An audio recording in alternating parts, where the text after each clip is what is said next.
Are you one of those students who constantly struggles with critical reasoning? Now, critical reasoning could be one of the most scary subjects in the CLAT preparation. Now, before even starting with the subjects and the concepts of these critical reasoning topics, I believe that there is one thing that is constantly missing from your preparation. Stay in this video till the end and maybe I can help you figure out what exactly is that one thing. Let's start the video.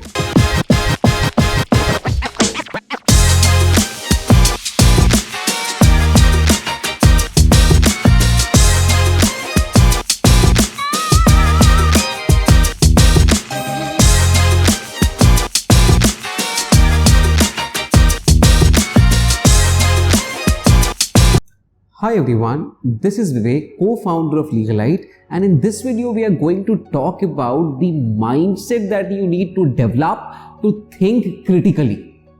अभी आपको याद होगा कि हम लोग क्या करते थे बचपन में कि एक कार्ड होता था, हम लोग एक दूसरे के साथ वो कार्ड खेलते थे, वो WWE का कार्ड था, वो स्पोर्ट्स का कार्ड था और हम लोग एक दूसरे को वो कार्ड से दिखाते थे ना कि ये प्लेयर का इतना मैच जीता, ये प्लेयर बेस्ट प्लेयर है, ये एक्टर बेस्ट एक्टर है। मुझे अभी भी याद है कि मैं अपने स्कूल में अपने दोस्तों के साथ काफ़ी डिबेट करता था इस चीज़ को लेके। मैं बोलता था कि आमिर खान बेस्ट एक्टर है, कोई बोलता था कि अक्षय कुमार बेस्ट एक्टर है, राइट। तो ऐसे हम लोग डिबेट करते थे। अभी आप रियलाइज करोगे कि क्रिटिकल रीजनिंग कुछ ऐसा नहीं है जो हम लोग अभी नए तरीके से सीख रहे हैं। बस इतना ही डिफरेंस है कि अभी जब हम लोग क्लैट के सेटिंग में आके इस चीज को कर रहे हैं तो ये सब्जेक्ट फॉर्मलाइज हो रहा है।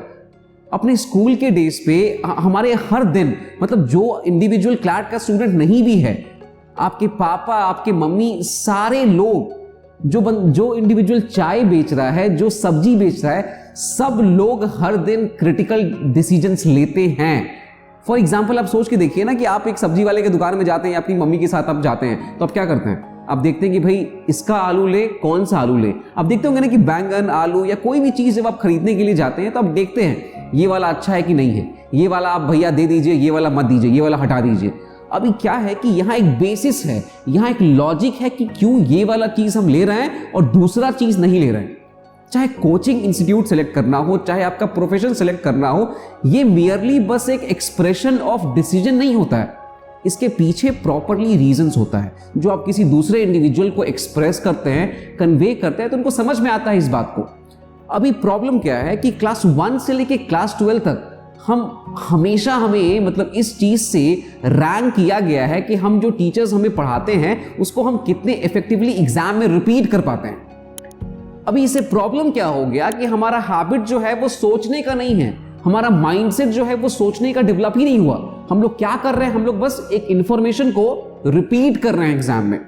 बचपन से देखिए पेरेंट्स वाले में भी, स्पेशली इंडियन पेरेंट्स और जो इंडियन सोसाइटल नॉर्म हम लोग फॉलो करते हैं, इसमें क्या होता है कि मतलब it is a good thing कि हम लोग पेरेंट्स के बातों को माने, टीचर्स के बातों को हम लोग फॉलो करें, राइट। लेकिन बस फॉलो करना चाहिए या नहीं करना चाहिए वो तो आपका अपना डिसीजन है, और मैं इस बात को डिस्प्यूट बिल्कुल नहीं कर रहा हूं। मैं इस बात को डिस्प्यूट कर रहा हूं कि जब कोई भी इंडिविजुअल आपको बोलता है कि नहीं ये अच्छा है, ये करना चाहिए, ये नहीं करना चाहिए, तो आपको सिर्फ ये नहीं देखना है कि उसका कंक्लूजन क्या है, आपको ये देखना चाहिए कि उस कंक्लूजन को रीच करने के लिए वो किस बात से उस चीज को सपोर्ट कर रहा है। आप सोच के देखिए ना एक बार कि आप अगर हर बात को प्रॉपरली एक्सेप्ट करते चले जाओगे तो आपका माइंडसेट हमेशा रिसेप्टिव हो जाएगा।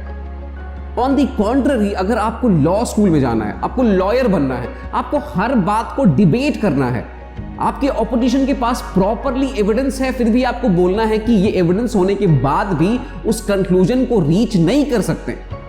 एक और एग्जांपल लेते हैं। लेट्स से कि आप बीमार हैं और कोई आपको प्रॉपरली सजेस्ट किया कि देखो ये डॉक्टर है, ये डॉक्टर के पास तुमको जाना चाहिए, ये डॉक्टर जो है इस पर्टिकुलर मेडिकल स्कूल, जो कि काफ़ी हाई फाई मेडिकल स्कूल है, वहाँ से उसने अपना कोर्स कंप्लीट किया है, इसके पास 25 साल का एक्सपीरियंस है। अब क्या हो गया कि आपने उस बात को माना और आप उस डॉक्टर के पास इसलिए नहीं जा रहे, आपको एक प्रॉब्लम है, आपको कुछ ना कुछ प्रॉब्लम है और उस प्रॉब्लम का इलाज कराने के लिए आप उस डॉक्टर के पास जा रहे हैं। लेकिन दूसरे इंडिविजुअल ने जब आपको अपना ओपिनियन दिया तो प्रॉपरली उन्होंने क्या बताया, वो प्रॉपरली ये बात बता रहे हैं कि उनके पास एक्सपीरियंस है इतने साल का। दूसरा वो क्या बता रहा है कि इस मेडिकल स्कूल से वो पढ़ा है, इसलिए आपको उसके पास जाना चाहिए। अब आपने रिसेप्टिव माइंडसेट को यूज करके उसकी बात को ब्लाइंडली फॉलो किया और उस डॉक्टर के पास आप चले गए। अब लेट से एक एक्सेप्शनल केस लेते हैं, बहुत सारी पॉसिबिलिटीज होती हैं। एक पॉसिबिलिटीज में से ये है कि वो बंदा आपके प्रॉब्लम को सॉल्व करने से ज्यादा उस प्रॉब्लम को बिगाड़ दिया, राइट? तो आपको क्या रियलाइज हुआ कि अच्छा डॉक्टर वो नहीं है जो मेडिकल स्कूल हाई फाई गया है या फिर जिसके पास 25 साल का एक्सपीरियंस है। अच्छा डॉक्टर वो है जो आपको ठीक कर सकता है। तो मैं यही बात बता रहा हूं कि क्रिटिकल माइंडसेट डेवलप करने का मतलब यही होता है कि आप देखें कि कोई आदमी अगर किसी बात को बोल रहा है, आपके सामने वो रख रहा है, तो उसका बेसिस क्या है। अब आप हमसे पूछेंगे कि सर आप ये सब कहानी क्यों बता रहे हैं हमें? तो ये कहानी बताने का रीजन ये है कि क्लैट एक स्किल बेस्ड एग्जाम है। इस स्किल बेस्ड एग्जाम में स्टार्टिंग से लेके एंड ऑफ द कोर्स तक अगर एक चीज जो सबसे ज्यादा इंपॉर्टेंट है कि आप हर चीजों को क्वेश्चन करें।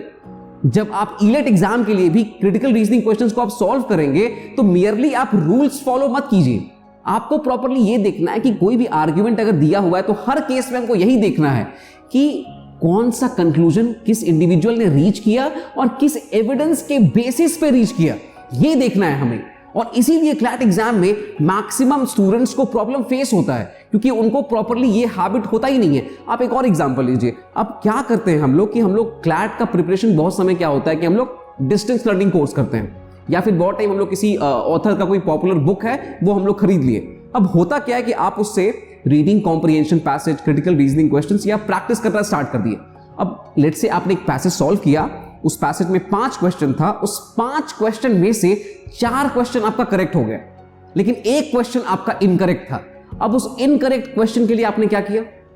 आपने पीछे प्रॉपर्ली पेज को पलटा, आपने देखा कि उसके लिए क्या एक्सप्लेनेशन दिया हुआ है और जो भी एक्सप्लेनेशन दिया हुआ है वो प्रॉपर्ली लॉजिकली मतलब सेंस मेक कर रहा है और उसको पढ़ के फिर आप क्या किए, अगले पैसेज में चले गए। और ऐसे क्या होता है कि बच्चे बहुत सारे पैसेजेस को सॉल्व कर लेते हैं और एक सूडो कॉन्फिडेंस डेवलप हो जाता है। मतलब ये बात नहीं है कि आपका मॉक में स्कोर कितना आ रहा है या एक्चुअल एग्जाम में परफॉर्म कितना कर पा रहे हैं, आप दूसरे को ये बात बोल रहे हैं कि मैंने इतना क्वेश्चन सॉल्व किया है, इतना पैसेज सॉल्व किया है, तो मेरा प्रिपरेशन काफी अच्छे जगह पे है।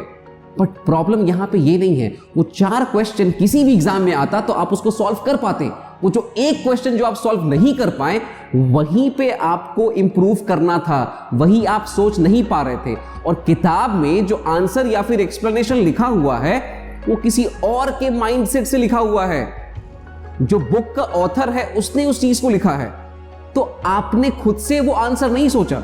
और पूरे क्लैट एग्जाम में आपको यही करना है, आपको प्रॉपर्ली रैशनलाइज करना है। मैं रैशनलाइजेशन बोलता हूं तो इसका मतलब यह होता है कि सही आंसर्स के लिए क्या लॉजिक है, क्या रीजंस है और इनकरेक्ट आंसर्स के लिए क्या रीजंस है। ये रीजंस जितना आसानी से और जितना नेचुरली आपके पास आएगा उतना इफेक्टिवली आप एग्जाम में अच्छा कर पाएंगे। This is why I believe that all of us, anyone, matlab not just like this is the message to the CLAT aspirants only, like everyone should properly evaluate the decisions. If somebody is telling you to do something, properly try to understand when they are speaking to you that what exactly are the reasons logical enough to justify that conclusion or not, and then you should make a decision. Now this one thing changes the entire game, because in logical reasoning, in English, in legal, every single where all you have to do is to eliminate answers. And one skill that is going to actually help you is first of all approaching all of the questions with a critical mindset, number 1, and the second is developing a very good elimination skills. Now if you think that my videos add value to your CLAT prep, then please like my video, subscribe my channel and see you in the next video. Thank you everyone. Bye bye. Take care.